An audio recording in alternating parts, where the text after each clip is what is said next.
दोस्तों, जैसे कि आपने वीडियो के थंबनेल से देखा ही होगा कि सिल्वर का $90 का टारगेट आ रहा है। लेकिन दोस्तों, कैसे, मैं आपसे रिक्वेस्ट करूंगा ये वीडियो को पूरा देखें और पूरा समझ के ले, क्योंकि मैं आपको जो वीडियो में बताने जा रहा हूं वो बहुत ही इंपॉर्टेंट है। आप सब ने अब तक YouTube के ऊपर या फिर सोशल मीडिया के ऊपर सिल्वर का ये बहुत ही बड़े टाइम फ्रेम का चार्ट देखा होगा।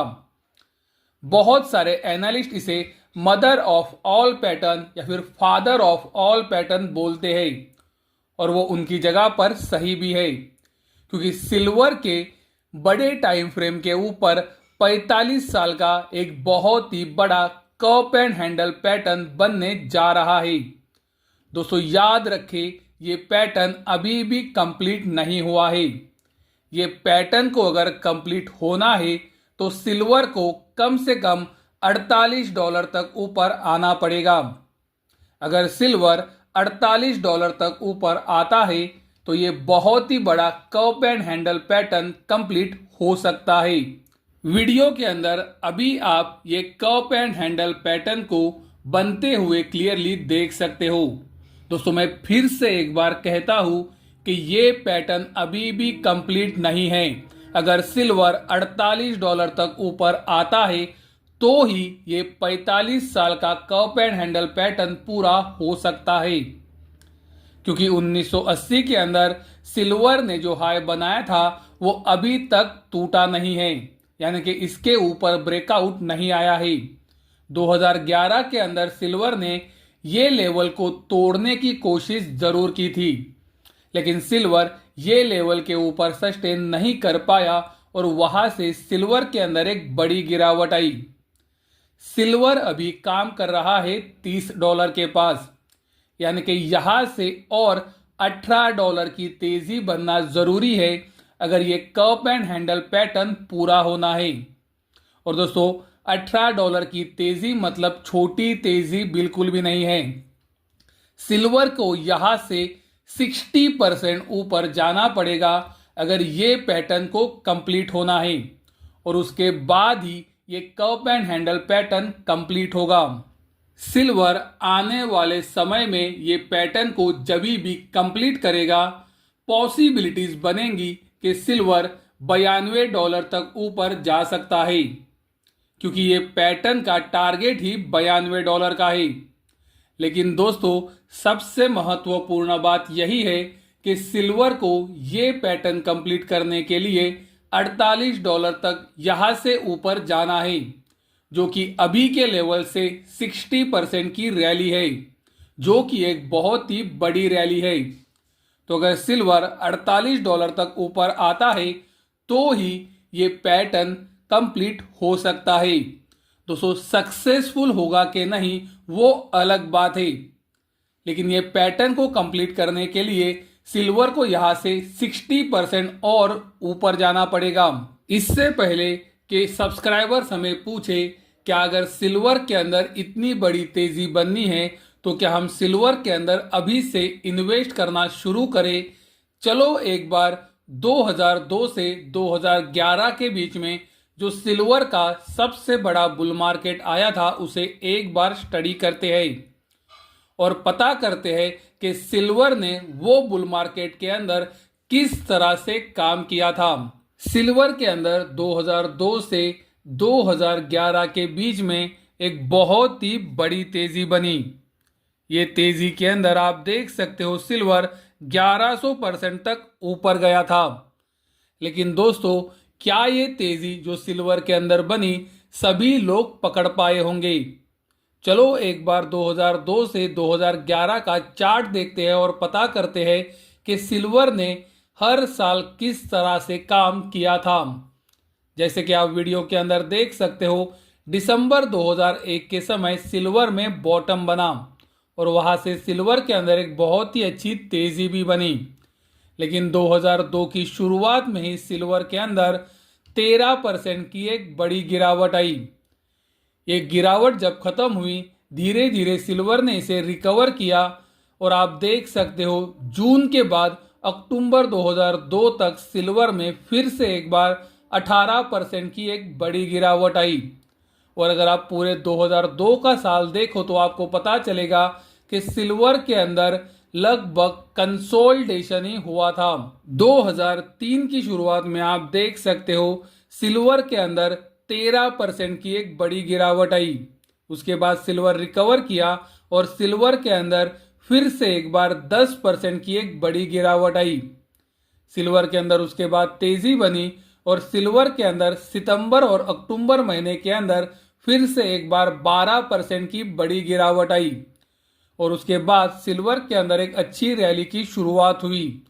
तो आप देख सकते हो 2002 की तरह ही 2003 के अंदर भी सिल्वर के अंदर 10% से 12% तक की 3 बड़ी गिरावट आई थी। 2004 की शुरुआत में आप देख सकते हो सिल्वर में फिर से एक बार 12% की एक बड़ी गिरावट आई। सिल्वर के अंदर उसके बाद तेजी बनी, लेकिन अप्रैल 2004 के बाद जून 2004 तक आप देख सकते हो सिल्वर में 35% की एक बहुत ही बड़ी गिरावट आई। ये गिरावट जब रिकवर हुई तो आप देख सकते हो सिल्वर फिर से एक बार 11% गिरा। फिर सितंबर महीने के समय सिल्वर में फिर से एक बार 14% की गिरावट आई और दिसंबर के आखिरी महीने तक सिल्वर फिर से एक बार 24% गिरा था। यानी कि दोस्तों आप देख सकते हो सिल्वर के अंदर किस तरह की गिरावटें आती है। 10% की गिरावट तो सिल्वर के लिए बहुत ही नॉर्मल है। सिल्वर के अंदर 2004 के एंड में जो गिरावट आई वो 2005 के अंदर सिल्वर ने रिकवर की, लेकिन आप देख सकते हो मार्च 2005 के बाद से सितंबर 2005 तक सिल्वर में फिर से एक बार 15% की एक बड़ी गिरावट आई। उसके बाद सिल्वर में फिर से एक बार तेजी बनी। 2006 की शुरुआत में भी सिल्वर में तेजी थी, लेकिन ये तेजी के अंदर भी आप देख सकते हो सिल्वर शुरुआत में ही 12% गिरा था। फिर मार्च महीने के समय सिल्वर में 10% की गिरावट आई थी और फिर अप्रैल के समय सिल्वर लगभग 21% नीचे गया था। ये 21% गिरावट के बाद जब सिल्वर रिकवर हुआ उसके बाद तुरंत आप देख सकते हो जून महीने तक सिल्वर के अंदर 38% की एक बहुत ही बड़ी गिरावट आई। उसके बाद रिकवरी की शुरुआत हुई और आप देख सकते हो सितंबर और अक्टूबर महीने के अंदर सिल्वर फिर से एक बार 21% गिरा और दिसंबर के आखिरी हफ्ते के समय सिल्वर में 16% की बड़ी गिरावट फिर से आई। तो आप देख सकते हो 2006 के अंदर एक बहुत ही अच्छी तेजी बनी थी, लेकिन ये तेजी के अंदर भी सिल्वर में 38% से लेकर 10% तक की बहुत सारी बड़ी गिरावटें आई थी। 2007 की शुरुआत में आप देख सकते हो सिल्वर के अंदर 15% की एक बड़ी गिरावट आई थी। उसके बाद मार्च 2007 के अंदर सिल्वर में फिर से एक बार 16% की बड़ी गिरावट आई। फिर जून 2007 तक फिर से एक बार सिल्वर 14% नीचे गया और अगस्त 2007 तक सिल्वर में फिर से एक बार 18% की गिरावट आई थी। ये गिरावट जब रिकवर होना शुरू किया तो आप देख सकते हो नवंबर दिसंबर 2007 के अंदर सिल्वर फिर से एक बार 16% नीचे आया। यानी कि 2007 के अंदर आप देख सकते हो 15% की गिरावट सिल्वर में नॉर्मल थी। यानी कि तेजी के अंदर भी किस तरह की गिरावट सिल्वर में आई थी आप देख सकते हो। 2007 के एंडिंग से 2008 तक सिल्वर के अंदर एक बहुत ही अच्छी तेजी बनी, लेकिन आप देख सकते हो मार्च 2008 के बाद सिल्वर के अंदर 25% की एक बड़ी गिरावट मई 2008 तक आई थी और फिर आप देख सकते हो अगस्त 2008 से लेकर दिसंबर 2008 तक सिल्वर 56% नीचे गिरा। यानी कि दोस्तों आप देख सकते हो 2008 के अंदर कितना बड़ा फॉल सिल्वर के अंदर आया था। 2009 के अंदर उसके बाद सिल्वर में एक बहुत ही अच्छी तेजी बनी, लेकिन ये तेजी के अंदर भी आप देख सकते हो सिल्वर फरवरी से लेकर अप्रैल तक 20% गिरा था।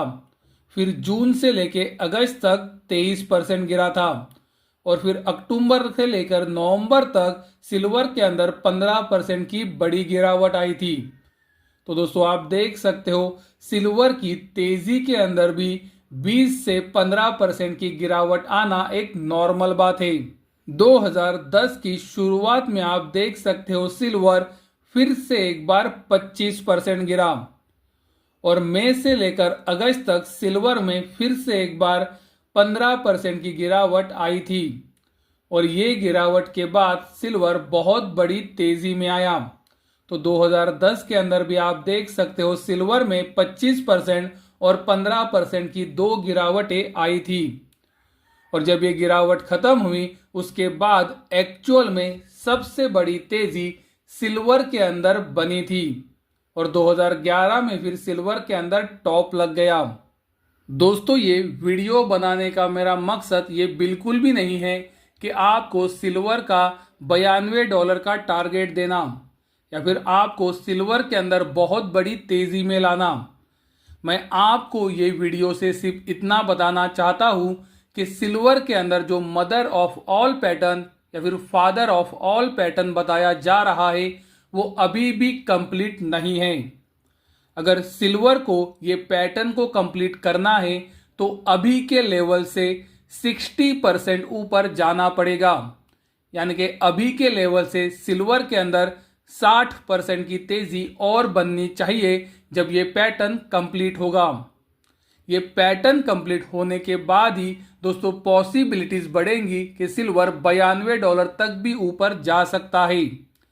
लेकिन मैंने आपको ये वीडियो के अंदर ये भी दिखाने की कोशिश की है कि सिल्वर के अंदर जब बड़ा बुल मार्केट आता है तो सिल्वर किस तरह से काम करता है। सिल्वर के अंदर 10 से 15% की गिरावट तो नॉर्मल है, वो तो साल में एक दो बार तो आ ही जाती है, लेकिन सिल्वर के अंदर 25 से 35% तक की गिरावट भी आ सकती है। उसी तरह से सिल्वर 60% भी गिर सकता है। दोस्तों मैं आपको सिर्फ इतना बताना चाहता हूं कि सिल्वर के अंदर बहुत बड़ी तेजी जरूर बनती है, लेकिन ये तेजी को पकड़ना इतना भी आसान नहीं है। जैसे कि हमने वीडियो के अंदर क्लियरली देखा सिल्वर के अंदर बहुत बड़ी गिरावटें भी आती है और दोस्तों हर साल आती है, जिस वजह से ये पॉसिबल नहीं होता कि आप सिल्वर के अंदर इन्वेस्टेड हर समय रहो और इसीलिए टाइमिंग बहुत ही ज़रूरी होता है। दोस्तों मैं ये बिल्कुल भी नहीं कह रहा हूँ कि ये सभी लोगों के लिए लागू है। पॉसिबल है बहुत सारे लोग यहाँ पर ऐसे भी रहेंगे जो सिल्वर के अंदर कई सालों तक इन्वेस्टेड रह सकते हैं, लेकिन अगर आप एक नॉर्मल इन्वेस्टर हो तो आप ही सोचो क्या आप 15 से 20% की गिरावट में सिल्वर के अंदर सस्टेन कर पाओगे कि नहीं। और इसीलिए टाइमिंग बहुत ही ज़रूरी है। भले ही सिल्वर यहाँ से $90 जाए, लेकिन अगर सिल्वर के अंदर 10 से 15% की या फिर 15 से 20% की कई गिरावटें आने वाली है तो क्या उन गिरावट के अंदर आप सस्टेन कर पाओगे, ये सबसे बड़ा सवाल है। और ऊपर से आपने देखा भी सिल्वर के अंदर 20 से 25%, 25 से 35% या फिर 60% तक की गिरावटें भी आ सकती है और हमने ये आपको वीडियो के अंदर दिखाया है। तो मैं आपको सिर्फ यही बताऊंगा कि सिल्वर का ये जो बहुत ही बड़ा पैटर्न है ये अभी भी कंप्लीट नहीं है।